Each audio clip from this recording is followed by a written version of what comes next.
காதல் கல்யாணம்னு என் கவனம் எதுலயும் செதறாதுமா. நல்லபடியா படிச்சு பரீட்சை எழுதி நான் நினைச்சதை சாதிச்சு காட்டுறேம்மா. தயவு செஞ்சு என்ன விட்டு போயிடாதம்மா. என் வார்த்தைய நம்புமா. அம்மா ப்ளீஸ்மா. நான் உன் பொண்ணுமா, அந்த மாதிரி எல்லாம் பண்ண மாட்டேன்.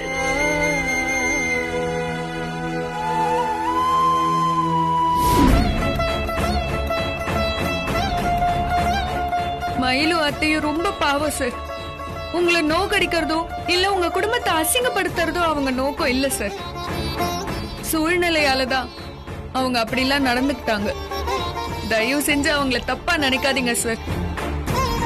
இல்ல தேனு, ஏதோ ஒரு காரணத்துக்காக தான் இது எல்லாமே நடந்திருக்குன்னு சொல்லி எனக்கு நல்லா தெரியும்.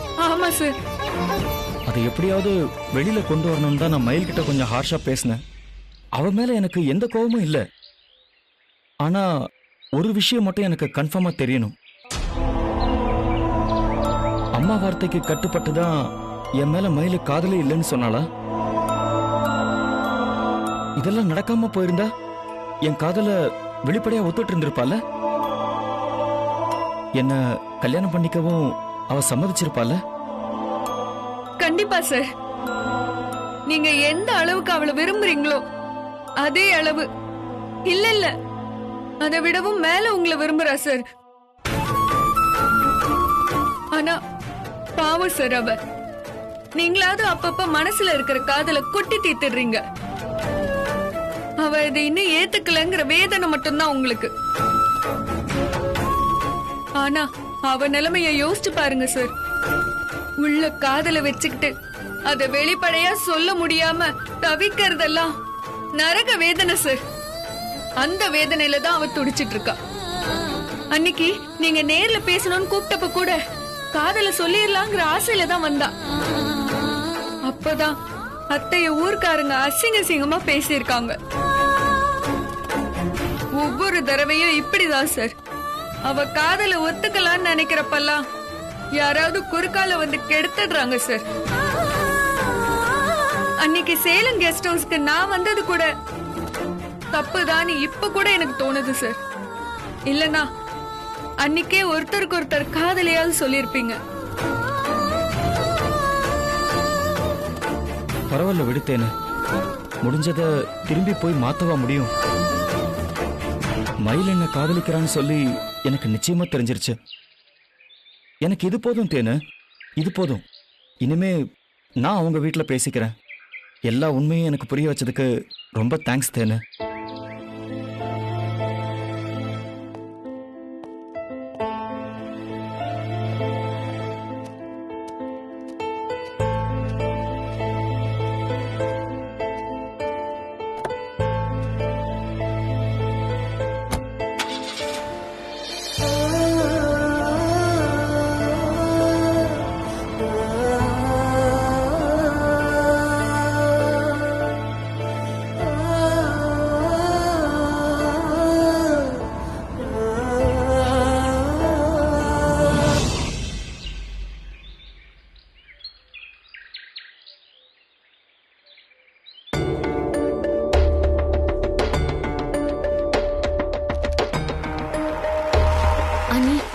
இந்தாங்க காஃபி.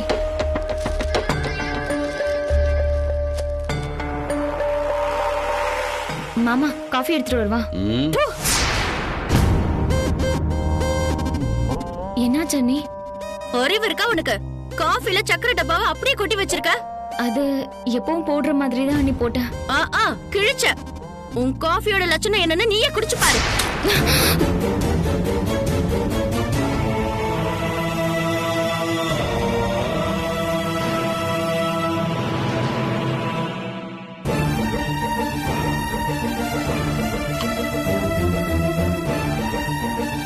உன் தங்கச்சி ஏன் தங்கச்சிய சாகுற நிலைமைக்கு கொண்டு போனா நீ சக்கரவியாதியை கொடுத்து என்ன கொலை பாக்குறியா?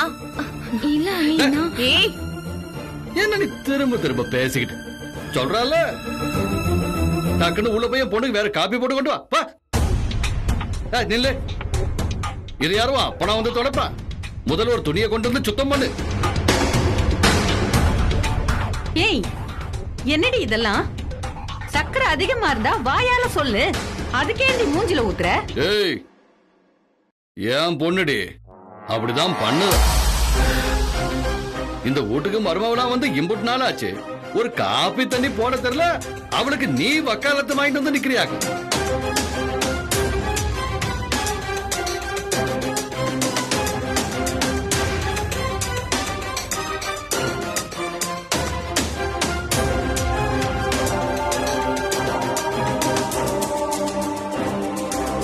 என்னாச்சு மலரு? இல்லங்க, காஃபிய கை தவறி கீழே கொட்டிட்டேன். டேய், கோபி, ஆ நம்ம மரக்கடையில சொன்ன வேலையெல்லாம் முடிச்சிட்டியா? முடிச்சிட்டேன்ப்பா. நீ என்ன பண்ற, உள்ளார போய் உன்னோட பொட்டி படுக்கையில துணி மணிகள்லாம் எடுத்து வச்சுக்க. எதுக்குப்பா? இன்னைக்கே நீ சென்னைக்கு போகணும், அப்புறம் ஒரு 3-4 நாள்ல அங்கிருந்து அந்தமானுக்கு போகணும். அதுக்கு தேவையான துணிமணியெல்லாம் எடுத்து வச்சுக்க. என்ன இந்தா வச்சுக்க. டிக்கெட் எல்லாம் புக் பண்ணியாச்சு. எதுக்குங்க இப்ப திடீர்னு அவனை அந்தமானுக்கு அனுப்புறீங்க? பேசிக்கிட்டு இருக்கல்ல, அதுக்குள்ள என்ன அவசரம்? அது என்ன சொல்லிட்டு இருந்தேன்? நாம இப்ப வரவு செலவு வச்சிட்டு இருக்கிறோம்ல, ஒரு மர வியாபாரி. அவன் இருக்கிறதுலயே மட்டமான மரமா பார்த்து கொள்ள லாபத்துக்கு நம்ம கிட்ட பத்தி நம்மள ஏமாத்திக்கிட்டு இருக்கிறான். அது எனக்கு தெரிய வந்துருச்சு.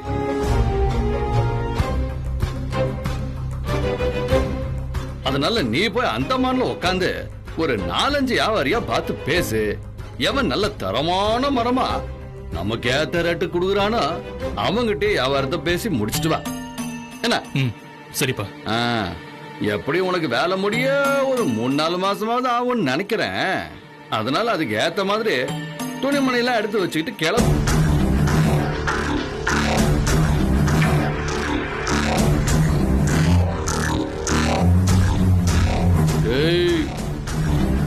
என்னடா எதவோ பஞ்சாதி மூஞ்சிய வெறிக்க வெறிக்க பார்த்துட்டு இருக்கிற.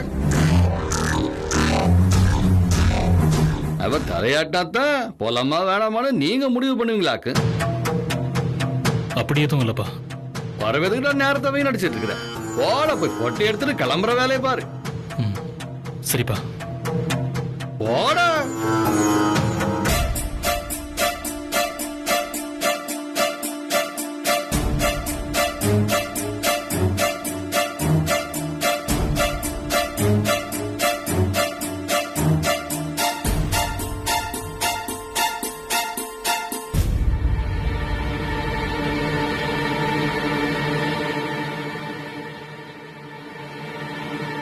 ஏண்டா உங்க அப்பா எதுக்கு திடீர்னு உன்னை அந்தமானுக்கு அனுப்புறாரு?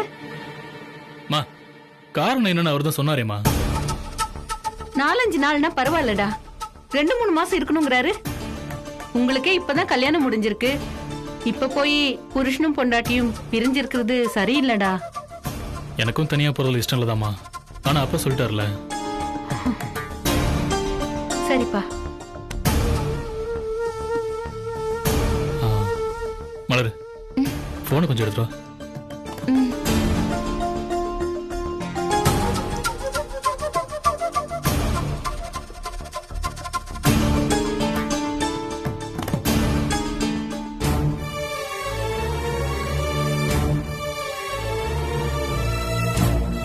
என்னங்க கிளம்பாம போனை பார்த்துட்டு இருக்கீங்க? சரி, போய் உன் ட்ரெஸ்ஸை சேர்த்து எடுத்து வை. எதுக்குங்க? நீயும் என் கூட அந்தமானுக்கு வந்துரு. ஆன்லைன்லயே டிக்கெட் புக் பண்ணிடுறேன். வேணாங்க, நீங்க மட்டும் போயிட்டு வாங்க, நான் வரல. ஏன் அப்பா ஏதோ சொல்லிட்டு வரேன்னு பயப்படுறியா? அவர்கிட்ட நான் பேசிக்கிறேன். அதுக்கு இல்லைங்க, மது ஹாஸ்பிட்டல்ல இருக்கும்போது நாம 2 பேரும் ஒன்னா போனா நல்லா இருக்காதுங்க. நீ சொல்றது சரிதான், ஆனா உன்னை தனியா விட்டுட்டு போறதுக்கு எனக்கு பயமா இருக்கு மலரு. நான் இருக்கிறப்பவே உன்னை வேற மாதிரி நடத்துறாங்க. நான் பக்கத்துல இல்லைன்னா அவங்களுக்கு இன்னும் வசதியா போயிடும். நான் சமாளிச்சுக்கிறேன். பாரு, எதையும் சொல்ல வேண்டாம். கிளம்புற வழியை பாரு. எதிர்த்து பேசினா எனக்கு கோவம் தான் வரும். ஓ, ட்ரெஸ் எடுத்து வை. ஓ.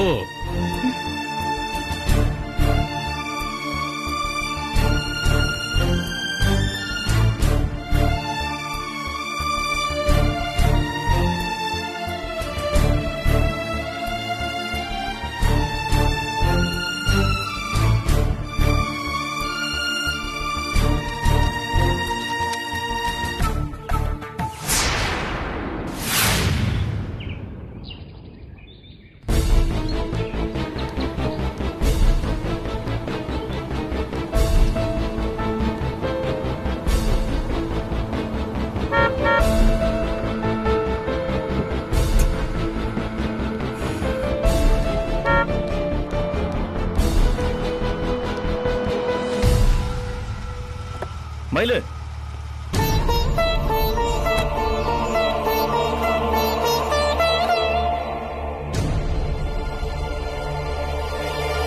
உன்னை கேட்கணும் மயிலு. அதான் எல்லாம் முடிஞ்சு போச்சே சார். ரோட்ல நிக்க வச்சு கேட்க வேண்டியதெல்லாம் கேட்டுட்டீங்களே. எனக்கு ஸ்பான்சர் பண்றதையும் கட் பண்ணிட்டீங்க. இதுக்கு மேல பேசுறதுக்கு எதுவுமே இல்ல. அப்பா ஸ்பான்சரை கேன்சல் பண்ணது, என்ன நடந்ததுன்னு தெரியாம உங்க வீட்டுக்கு வந்து நாங்க பொண்ணு கேட்டது எல்லாமே தப்பான விஷயம் தான் நடந்திருக்கு. நடந்த அந்த பிரச்சனைக்கு நான் உங்ககிட்ட மன்னிப்பு கேட்டுக்கிறேன் மயிலு. நீங்க மன்னிப்பெல்லாம் கேட்க வேணாம் சார். என்ன தொந்தரவு பண்ணாம இருந்தாலே அதுவே நீங்க எனக்கு செய்யற பெரிய உதவிதான். உங்க இடத்துல இருந்து பார்க்கும்போது நீங்க எடுத்த முடிவு சரியானதாவே இருக்கலாம் மயிலு. ஆனா என்ன பொறுத்த வரைக்கும் நீங்க பண்ணது பெரிய முட்டாள்தனம். எவனோ ஒரு 4 பேர் பேசுற வார்த்தை நம்ம வாழ்க்கையை முடிவு பண்ண முடியாது மயிலு. எது சரி, எது தப்பு, எது வேணும், எது வேண்டாங்கிறத நாம தான் முடிவு பண்ணணும். ஊர் பேசுறதுக்கெல்லாம் பயந்துட்டு இருந்தோம்னு வையேன், நம்மளால சந்தோஷமா வாழவே முடியாது. ஊர் பேசினதுக்காக மட்டும் நான் இந்த முடிவை எடுக்கல சார். நான் பெரிய போலீஸ் ஆபீசர் ஆகணும்ன்றதுதான் என்னோட ஒரே லட்சியமே. அதை தவிர இப்ப என் மனசுல வேற எதுவுமே இல்ல. நான் என்ன எனக்காக உன் லட்சியத்தை தூக்கி போட்டு வாழ நான் சொல்றேன். நாம கல்யாணம் பண்ணிக்கிட்டா நீ ஜெயிக்கிறதுக்கு நான் எல்லா விதத்திலையும் சப்போர்ட் பண்றேன்னு தானே சொல்றேன். அதையேமா இல்ல நீ ஏத்துக்கவே மாட்டேங்கிற? இல்ல சார், அது சரியா இருக்காது. என் சொந்த முயற்சியால தான் நான் என் லட்சியத்துல ஜெயிக்கணும். சுயமா போராடி ஜெயிக்கிறது தான் பெருமையும் சந்தோஷமும்.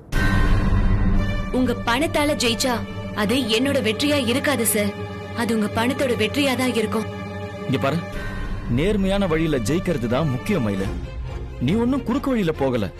நீ பணத்துக்காக என்ன கல்யாணம் பண்ணிக்க போறதும் இல்ல. என் கூட சேர்றதுனால நீ ஜெயிக்கிறதுக்கு உனக்கு ஒரு சப்போர்ட் தான் கிடைக்க போகுது. அதை ஏத்துக்கிறதுல உனக்கு என்ன பிரச்சனை மயிலு? யார் உதவியும் இல்லாம தனியா நின்னு யாரும் எதுலயுமே ஜெயிச்சது இல்ல மயிலு. நீ யார் கதையை வேணாலும் எடுத்துக்க. ஃப்ரெண்டு, லவ்வர், புருஷன்னு யாரோ ஒருத்தர் அவங்க வெற்றிக்கு பின்னாடி கண்டிப்பா இருப்பாங்க.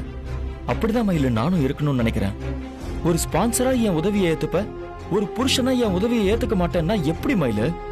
இதுல என்ன லாஜிக் இருக்கு எனக்கு புரியல. இது தன்மானமும் கௌரவமும் சம்பந்தப்பட்ட விஷயம் சார். உங்களை மாதிரி பணக்காரங்களுக்கெல்லாம் இதெல்லாம் புரியாது. இல்ல மயிலு, தன்மானமோ கௌரவமோ இல்ல. இதுவும் ஒரு விதமான ஈகோ தான். யார் உதவியுமே இல்லாம நானா ஜெயிச்சு காட்டுறேங்கிற ஈகோ. அந்த ஈகோ தான் மயிலு உன்னை ரியாலிட்டியை ஏத்துக்க விடாம உன் கண்ணை மறைக்குது. நீ நினைச்சதை சாதிக்கிறதுக்கு ஒரு ஈஸியான ரூட் இருக்குன்னு நான் சொல்றேன். ஆனா நீ 7 மலையை தாண்டி 7 கடலை தாண்டி தான் அதை சாதிப்பேன்னு சொல்லி அடம் பிடிக்கிற. ஏன் மயிலு இவ்வளவு கஷ்டப்பட்டு தான் லட்சியத்தை அடையணும்னு சொல்லி ஏதாவது ரூல் இருக்கா என்ன?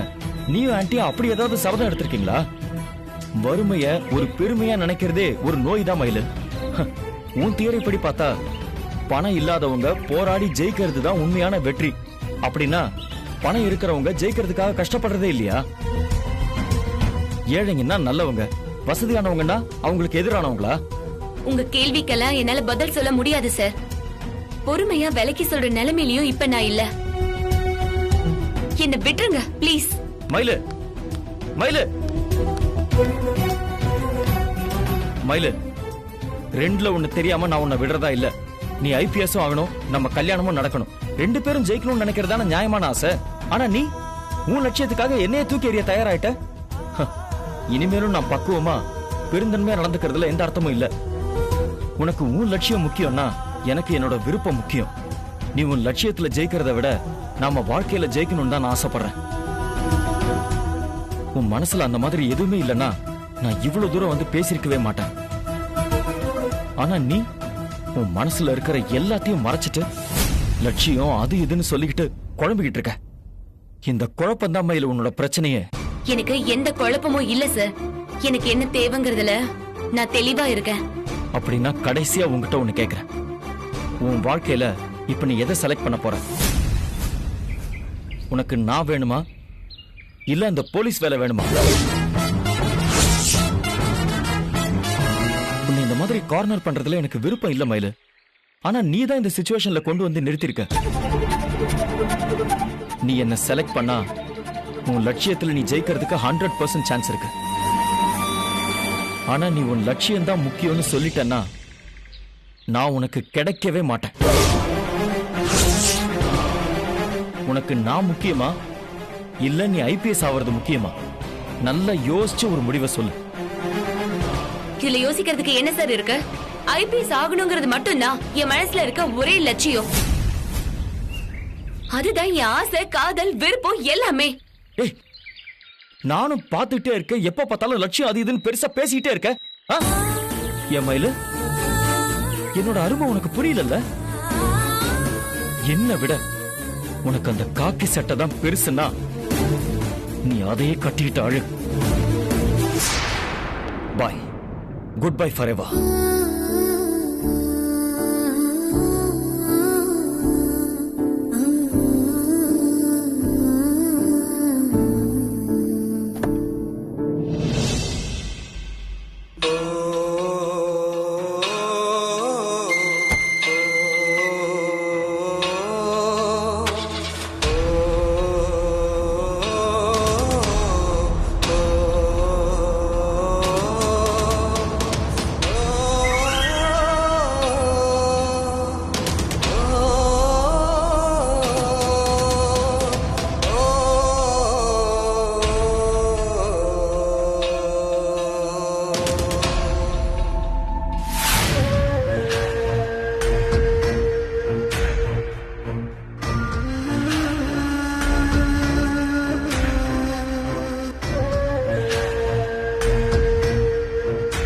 என்ன, நான் உன்னை மட்டும் தானடா ஊருக்கு கிளம்ப சொன்னேன். இவ்வளவு என்னவோ கையில பைய தூக்கிட்டு வந்து நிக்கிற. அப்பா, இவளையும் என் கூட கூட்டிட்டு போலான் இருக்கேன்ப்பா. ஏய் லூசா, நீ ஏதோ பக்கத்து ஊருக்கு போற மாதிரி பேசிட்டு இருக்க. அந்தமானுக்கு போகணும், அதுக்கு டிக்கெட் புக் பண்ண வேண்டாம். அக்கா, ஆன்லைன்ல புக் பண்ணிக்கலாம். தெளிவாதான் இருக்க. ஆனா அப்பா ஒண்ணு உன்னை ஹனிமூனுக்கு அனுப்பல, தொழில் விஷயமா அனுப்புறாரு. அது புரியுதா உனக்கு? புரியுது. இவன் என் கூட இருக்கிறதுனால வேலையெல்லாம் ஒன்னும் கெட்டு போயிறது கிடையாது. டேய் இரு இரு, எதுக்கு இப்ப கோபப்படுறாங்கிற? இவங்க 2 பேருக்கும் கல்யாணம் ஆனதுல இருந்து ஒரு உலகத்தையும் சுத்தி பார்க்கறதுக்கு 2 பேரும் எங்கேயும் போகல. நாமளும் இவங்களை எங்கேயும் அனுப்பி வைக்கல. இந்த சந்தர்ப்பத்தை பயன்படுத்திக்கிட்டு இவனுக்கு கையோட கூட்டு போயிடலாமேன்னு கோபி நினைக்கிறான். நான் தானே, என்ன தப்பு? நீங்களாங்க இப்படி எல்லாம் பேசுறீங்க? என்னவா இல்லைங்க, இவன் மாமன் தானே. இவன் மனசு எனக்கு புரியாது. அதனால இவன் எப்படி முடிவெடுக்கிறதுல எந்த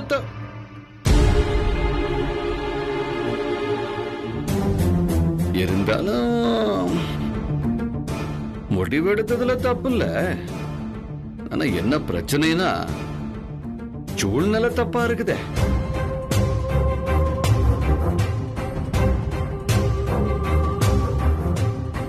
இங்க நம்ம பொண்ணு பாவம் இப்பதான் செத்து பொழைச்சு ஆஸ்பத்திரியில படுத்து கிடக்குற.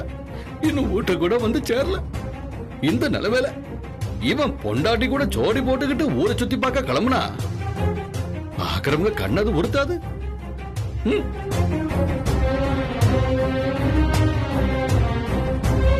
புருஷனும் பொஞ்சாதியும் ஜாலியா போயிட்டு வரட்டும்னு நாம சந்தோஷமா அனுப்பி வைக்கலாம். ஆனா அத பாக்குற 4 பேரு 4 விதமா பேசத்தானே செய்வாங்க. தங்கச்சிக்காரி ஆஸ்பத்திரியில விழுந்து கிடக்கும் போது கைய கோத்துக்கிட்டு அண்ணங்கார பொஞ்சாதியோட உல்லாச பயணம் கிளம்பிட்டான்னு கேவலமா பேச மாட்டாங்க. நானும் இததான் சொன்னேன் மாமா, ஆனா இவர் தான் கேக்கல. விளங்குற மாதிரி சொல்லிருக்கணும் அல்லது. இப்ப இதனால ஆருக்கு சங்கனா? உனக்கு தானே. அது பொதுவாவே இந்த ஆம்பளைங்களுக்கு ஊரோட ஏச்சு பேச்சு இதெல்லாம் எந்த பாதிப்பையுமே தர்றதில்ல. ஆனா நீ பொம்பளை பிள்ளை இல்லையா, உன்னால இதை சாதாரணமா எடுத்துக்க முடியாதுல்ல. புருஷங்காரனுக்கு தான் புத்தி இல்ல, பொஞ்சாதிக்கு எங்கடா போச்சு அறிவுன்னு கேட்பாங்க. நாத்தனார்காரிக்கு உடம்பு சரியில்லாம கிடக்கும் போது அவ கெடுகட்டு போனா என்னன்னு விட்டுட்டு போய்கிட்டே இருக்கிறாளே, இவெல்லாம் ஒரு குடும்ப பொண்ணான்னு 4 பேரு சந்தியில நின்னு கேட்டா அசிங்கம் இல்ல? ஊர்க்காரங்க பேசுறத விடுங்கப்பா. மது வீட்டுக்கு வந்தா அவ என்ன நினைப்பா? அண்ணனும் அண்ணியும் தன்னை பத்தி கவலைப்படாம போயிட்டாங்களேன்னு அவ வருத்தப்பட மாட்டாளா?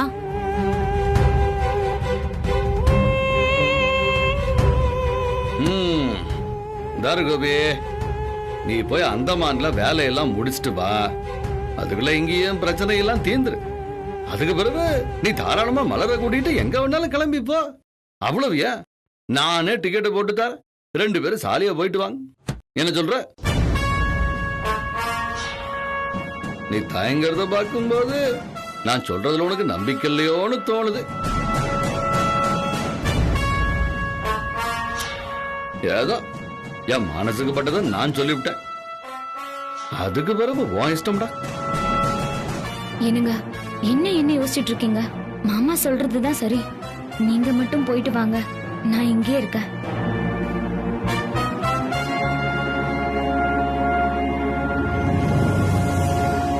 சரி, நான் கிளம்புறேன்ப்பா. ஏய், சென்னைக்கு போயிட்டு எனக்கு போன் பண்ண என்ன? சரியா? சரிப்பா. பத்திரம். வரேங்க. வரமா. வாங்க.